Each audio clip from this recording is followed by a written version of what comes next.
How you going, everyone? It's Catherine Langman here, tuning in from Productpreneur Success HQ. And today I have a brand new training for you guys. Basically today what we're going to be talking about is what does a successful e-commerce business actually look like? So this came about because recently I was asked by someone in my Rockstar Productpreneur community, what does a successful e-commerce business actually look like?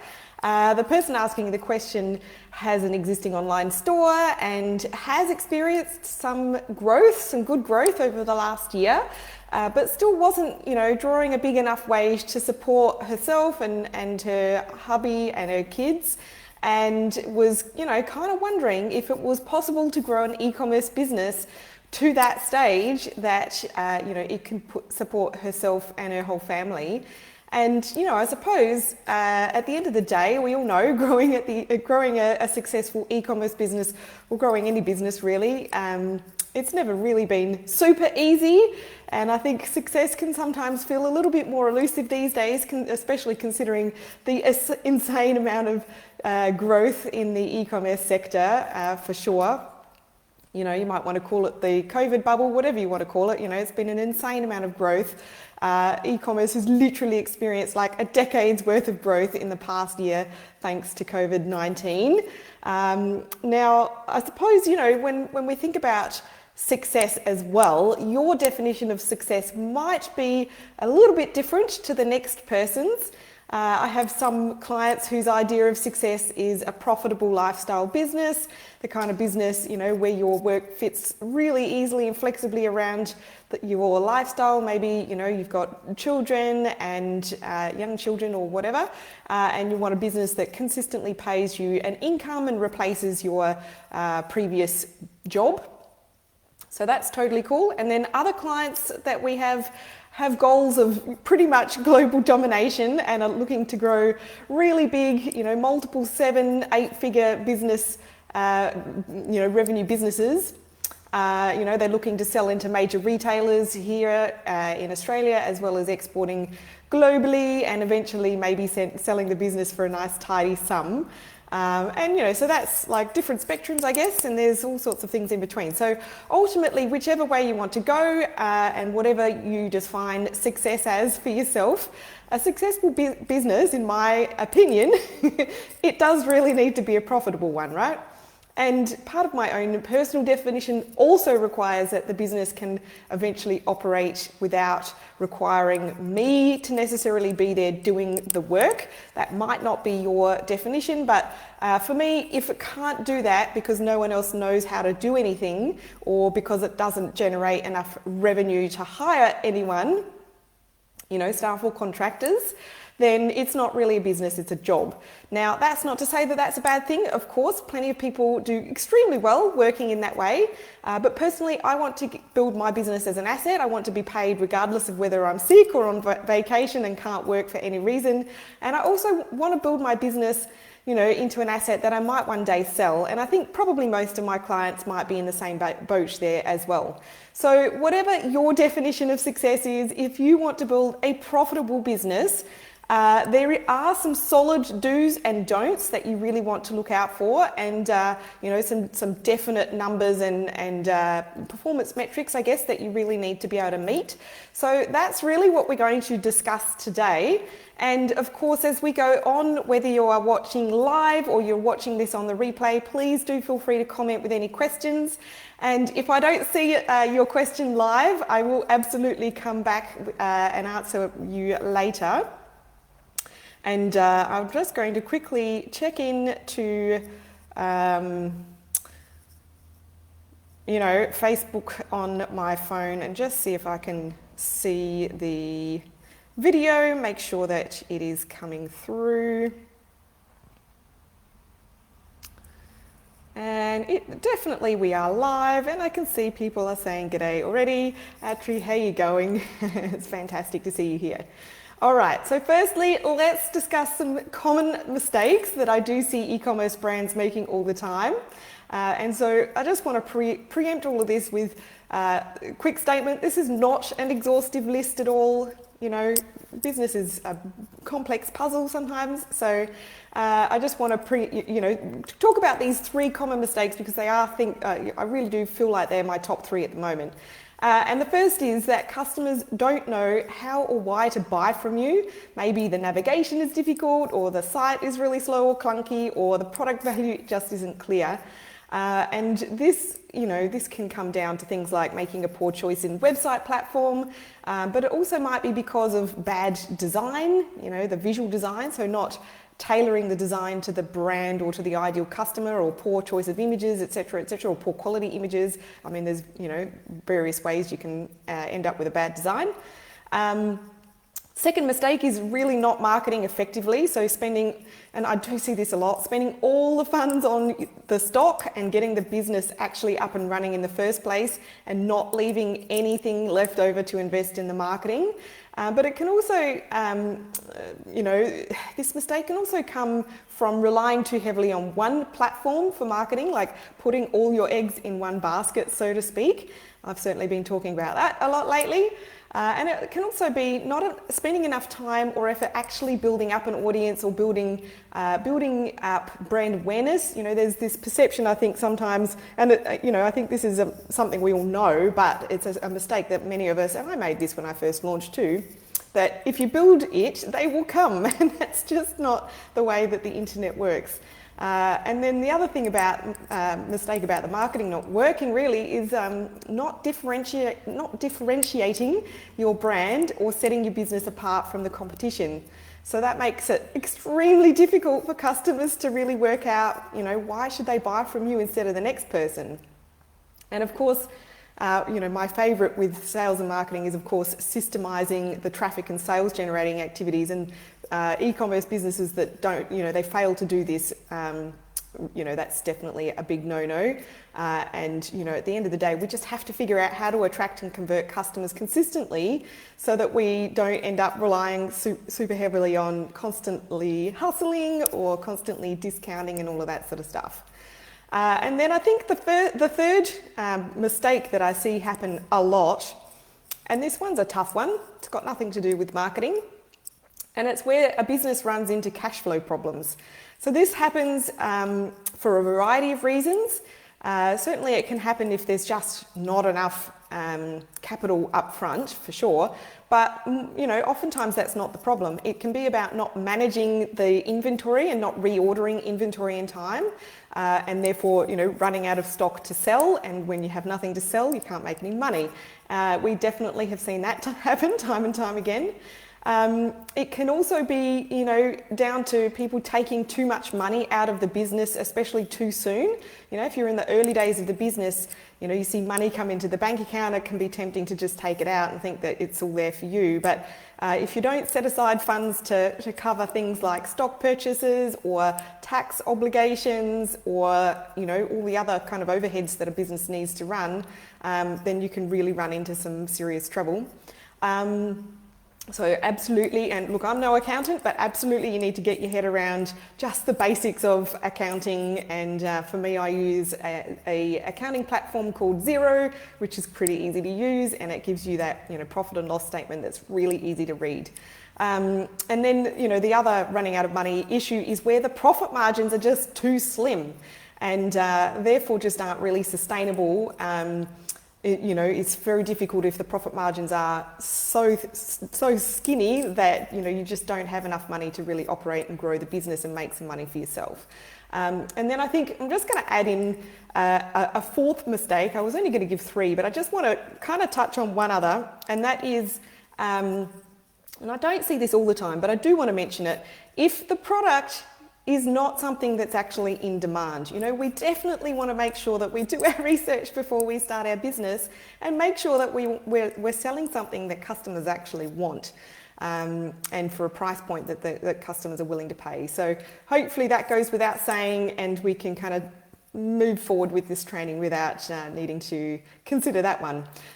So of course these areas are definitely avoidable, and if you take the time to learn You can really get past them, and mostly they're fixable if you put your effort in the right place. So let's talk about what are the metrics or the performance metrics that include or that indicate, I guess, a successful, profitable e-commerce business. And I want to take a look at each one in a little bit of detail so you can see how you can try to measure and improve in these areas. And the first one that I want to talk about is actually low acquisition cost. So by low acquisition cost, I'm talking about acquiring new customers. So low, not spending too much to actually win the sale, so to speak. I think getting truckloads of profitable customers for cheap, if I can put it like that, it's kind of the holy grail for most e-commerce businesses. But how low is a low enough price does depend on your preferred profit margin, your customer lifetime value, does depend a little bit on your competitors, and I guess, the price point that the market is willing to support.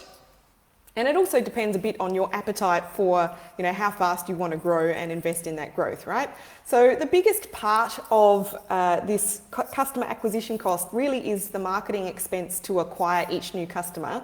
And, even if you aren't actively spending money on things like advertising, which most of you will be, there's still a cost incurred in converting every new customer. So, at first you can, and probably most of us do, get away with simply spending your own time with the marketing and winning new customers. But as you grow, obviously you're going to be spending money on things. So, when you're more established, you might hire experts or you might hire staff to do the marketing for you. And of course, most of you are going to be spending money on advertising as well.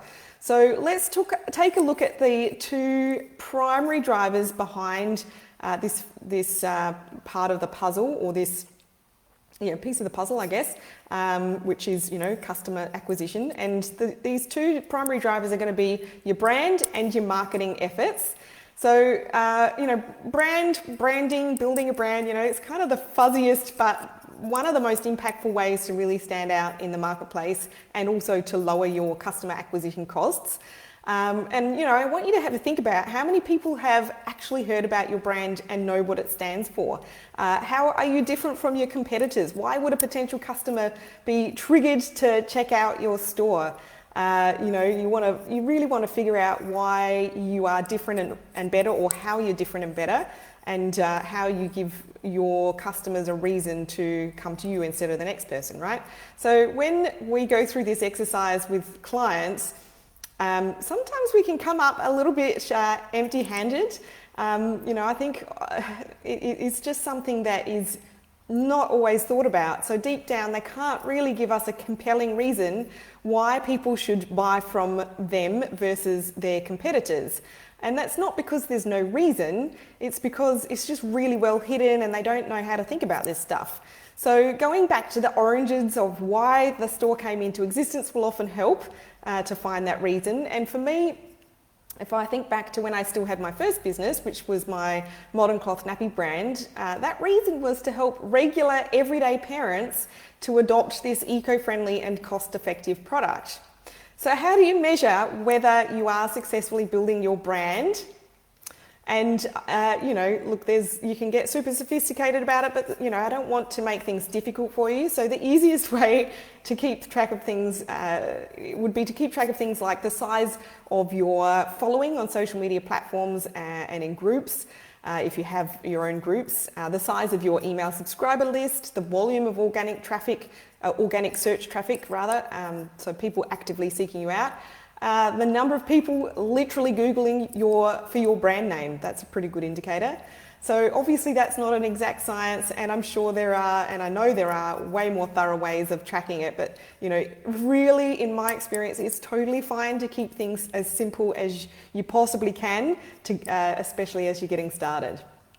So moving forward, the second part of this low customer acquisition cost is going to be around your marketing efforts.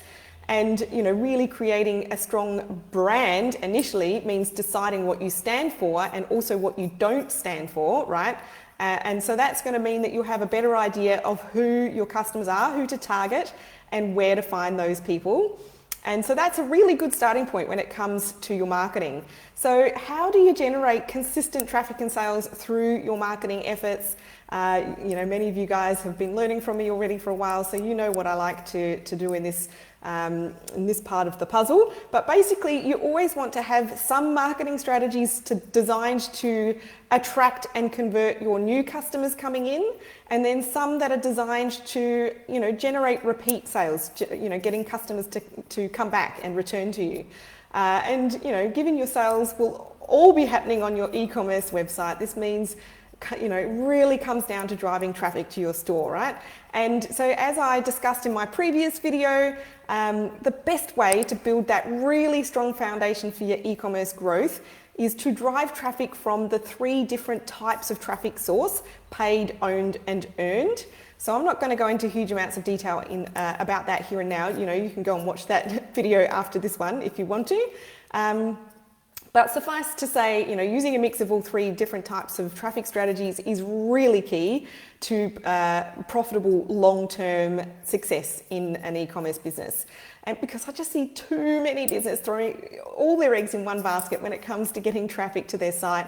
For example, just posting everything, posting on Instagram and not really doing anything else. And, it's such a risky way to try and market your business.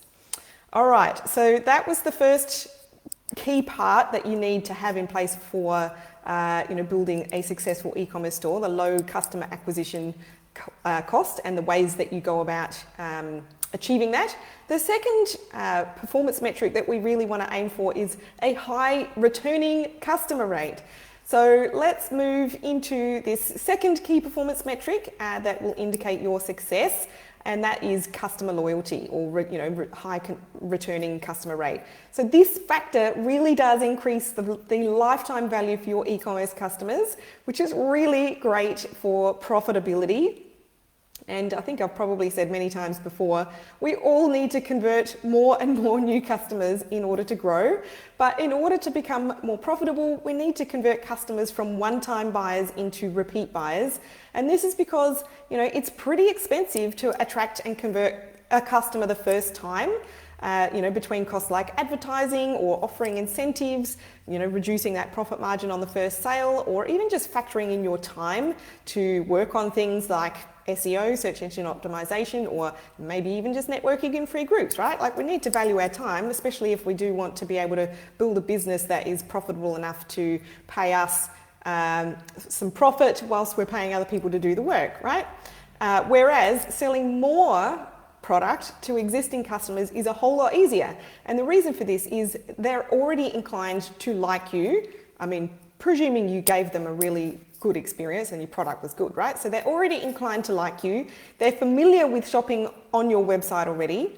So it's easy for them to buy from you again. It's easier for them to do that than to go and, do some more research and to find somewhere else. So, this really does help you to recoup some of those initial customer acquisition costs. And I want to state here that the average repeat customer rate for e-commerce is quite varied. So it's between 20 to 40%. So that's looking at, the global averages here for e-commerce. Whereas the most successful, most profitable e-commerce stores actually generate more than half their revenue from repeat customers, which sounds crazy. But please bear in mind that you should never expect to achieve this at the start of your business journey, right?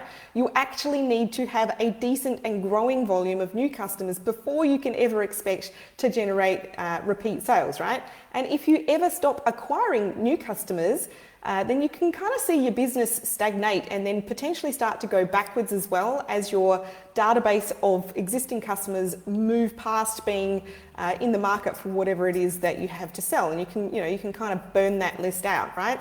We don't want to do that. So we always need to be replenishing our new customers coming through, but at the same time, we need to have strategies in place to convert more of them into repeat customers on a consistent basis. And so hopefully, you can see that, it is still it's still kind of a funnel, right? We need to have lots of people coming in the top as first-time customers, and then, we want to have strategies in place to convert them into repeat customers. And, as you keep growing, you just keep tipping more in the top, and you get more money and more revenue and more profit out the bottom, right? So customer loyalty is something that, it's the sum of a lot of important parts. So things like customer experience, as I hinted at before, product selection, pricing, brand, marketing. And notice how I did actually put marketing last. I know I'm a marketer, but I put marketing last because the most common approach to increase customer loyalty is simply to get in front of your existing buyers more often. And even though I am a massive fan of automated email marketing, and we love to use automated email campaigns to do this, to try and convert repeat customers, you can't do that if, it's never going to work if the customer had a poor experience when they first purchased. So, we need to be trying to build into our systems and processes ways to, checks and balances to make sure that customers are getting a really great experience and they're loving the product. Before they start receiving any of that sort of automated marketing, right? Otherwise, it's definitely going to fall on deaf ears and that's not going to be cool for you. All right, so the third part here that we want to move into is having healthy margins. So when we think about, these performance metrics of a successful, profitable e-commerce business, healthy margins are really important. And maybe sometimes as marketers and small business owners trying to grow our business, maybe we don't look at that often enough, but a healthy gross profit margin does make your e-commerce business a lot easier to run. So this is simply because it gives you the financial room to move, to invest in your marketing, to invest in your growth, to invest in your team, to acquire customers, to spend on advertising, to acquire customers and manage fulfillment and help facilitate your growth, right? So as a benchmark, and again, this is looking globally at averages, the average gross margins average between 22% and 38% for e-commerce, which is quite low. So my experience here in Australia, with our much higher average costs for things like wages and freight, postage costs in this country are astronomical, it's ridiculous. You guys all know what I'm talking about. The most successful e-commerce businesses that I've worked with tend to have the gross margins sitting between 50 and 60%. So most of them are actually buying at least their core products at distributor prices, or they are, of course, manufacturing their own products and they, being able to do that at a much, even bigger margin. So this really is this important factor is made up of two really important numbers, and that is revenue and cost, okay? So we've already looked at a piece of that cost, which is your marketing, so spending money on things like advertising or offering incentives and discounts and freebies and things like that to try and incentivize the first sale, right? So we've looked at that piece of the cost, but of course there are also other costs involved, like product cost, so the cost to actually buy in your stock, shipping expenses, and then other overhead expenses as well. So I'm going to focus here on increasing revenue and more specifically how to increase the average order value. So, at the end of the day, selling high priced products actually can, funnily enough, make this a whole lot easier. It's going to increase your gross margins, or your total profit rather, in dollars. And this might come as a bit of a surprise, but it's actually not that much harder to sell a more expensive product, compared to a less expensive product. So it's actually not that much harder to sell, say, a $2,000 coffee machine versus a $19 fashion accessory, which sounds bonkers, right? It's not like a $2,000 coffee machine is an impulse buy. And I guess, oftentimes on larger products like that, or more expensive rather, your profit margin might be lower, so in percentage terms, but the total profit in dollar terms per order will be a lot higher on the first product, right? And I actually found this firsthand with my Modern Cloth Nappy brand, which in that business I primarily sold in bulk value packs for several $100s. And it literally was just as easy to sell an $800 pack compared to a single nappy for $35. And I will actually go further to say it was so much easier to build a really engaged raving fan base when it was the customers who bought the larger pack, they were really rusted on customers. You're not going to like rust on your bike frame, you just can't get rid of them sort of thing. And they really did become the best customers, whereas the ones who were spending way less money, they were the hardest work all the time. So how, at the end of the day, for most of you, it should really be possible to increase your average order value that you're selling on your store. So, you don't have to sell a $2,000 coffee machine by any stretch. So how can you increase your average order value even if your products are low priced? So the first is upselling and cross-selling. And so cross-selling, of course, is selling complementary products. So it might be like the $15 bottle of descaling cleaner to go with that $2,000 coffee machine. Or you could try bundling your cheaper products for a higher price. And I want to share a little anecdote from our recent client, Wild Dough, which is a Play-Doh brand.